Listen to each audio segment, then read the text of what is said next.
If you pause for just a moment and listen to everyday English, you'll notice something interesting. There's one small word that shows up again and again. In conversations, in messages, in movies, in podcasts, everywhere. It's only 3 letters long, but it carries a lot of meaning. Native speakers use it so naturally that they don't even think about it. You get home, you get a message, you get tired, you get paid, you get excited, you get it. And when that word feels confusing, English can start sounding fast and overwhelming. But the moment it becomes clear, everything feels easier. Conversations slow down. They start to make sense. And that's the surprising part. Many learners think the hardest part of English is big vocabulary or complicated grammar. But sometimes, the real key is understanding the small words that connect everything together. And get is one of those words.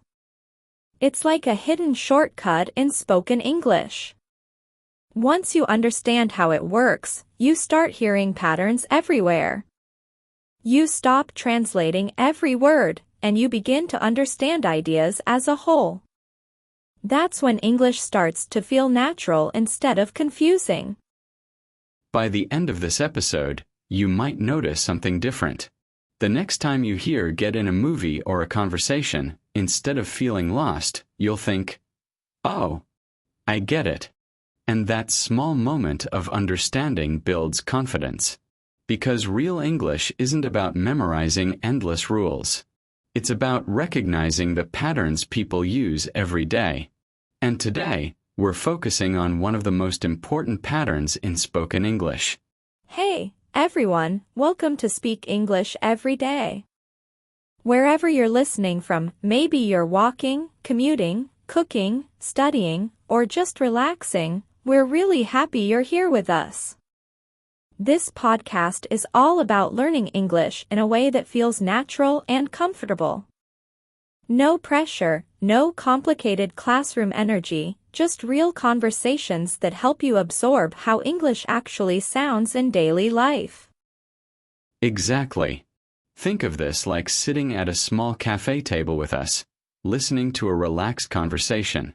Many learners study English for years, but still feel nervous in real situations. And that's often because textbook English and real-life English are very different. The rhythm is different, the vocabulary is simpler, and native speakers repeat the same verbs in many situations. This podcast helps you hear those patterns clearly so your brain starts recognizing them automatically. And when that happens, listening becomes easier and speaking feels more natural. So today, we're talking about a perfect example of that idea, one small verb that appears everywhere in spoken English. It's a word beginners hear all the time, but often feel unsure about using. Once you understand how flexible it is, it's like unlocking a secret door in English conversation. So let's talk about why get feels so confusing to many learners. It seems like it has too many meanings. But when you look at how people actually use it, you start to see a pattern. Native speakers aren't thinking about 10 different definitions. Most of the time, get follows just a few simple ideas. Receiving something, becoming something, arriving somewhere, or understanding something. Those 4 ideas cover a huge part of daily English. And English naturally prefers simple solutions. Instead of creating a new verb for every situation, spoken English reuses the same core verbs again and again. That's why you hear get everywhere. You get a message, get tired, get home, get the joke. On the surface, those look different, but the idea is the same: something arrives, something changes, or understanding appears. You can think of get as a verb of movement or change. Something moves toward you, or you move into a new state. You weren't tired, and then you get tired. You weren't home, and then you get home. You didn't understand, and then you get it. It marks a transition, a before and after moment. And once your brain recognizes that pattern, listening becomes smoother. Instead of translating every word, you start noticing the function of the verb. You hear get and think, okay, something changed, or something arrived.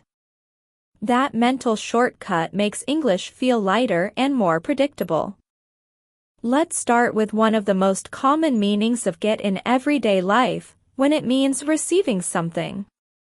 This is the version of the word that quietly runs through modern communication. Messages, emails, notifications, invitations, news. Our days are full of things coming toward us, and English almost always uses get to talk about that movement. What's interesting is how natural it feels to native speakers. We don't stop and think about it. If I say, "Did you get my message?" it sounds friendly, simple, and completely normal. Right. And you can really feel the difference when you compare it to more formal verbs. If someone says, "I received your message," it's correct, but it sounds official, almost like business language. In real conversations, people want warmth and speed. So we say, "I got your message," or even shorter, "got it." That phrase is everywhere. Sometimes it means you received something. Sometimes it means you understand. It's a tiny phrase doing a lot of work in everyday communication. And that's why simple verbs are so powerful. Many learners look for advanced vocabulary because it sounds impressive, but natural English isn't built on impressive words. It's built on habits. Native speakers reuse the same small verbs thousands of times a day. You get a text from a friend. You get an email from work.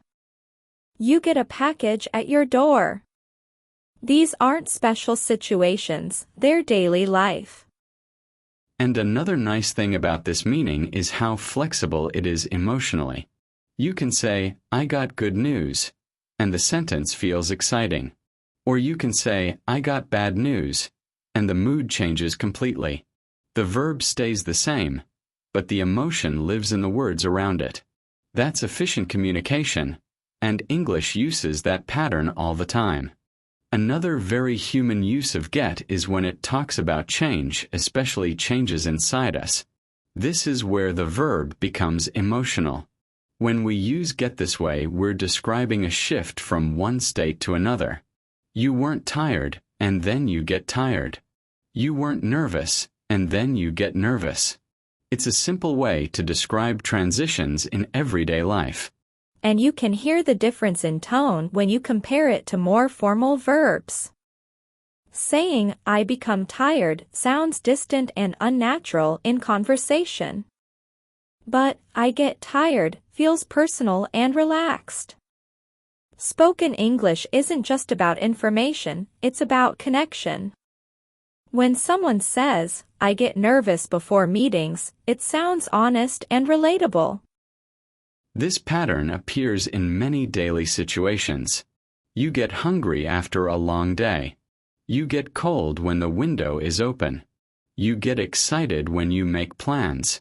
These are small, everyday changes, and get helps describe them quickly and naturally. And for learners, this is a powerful habit to build. When you talk about feelings using get, your English immediately sounds more conversational. It stops sounding translated.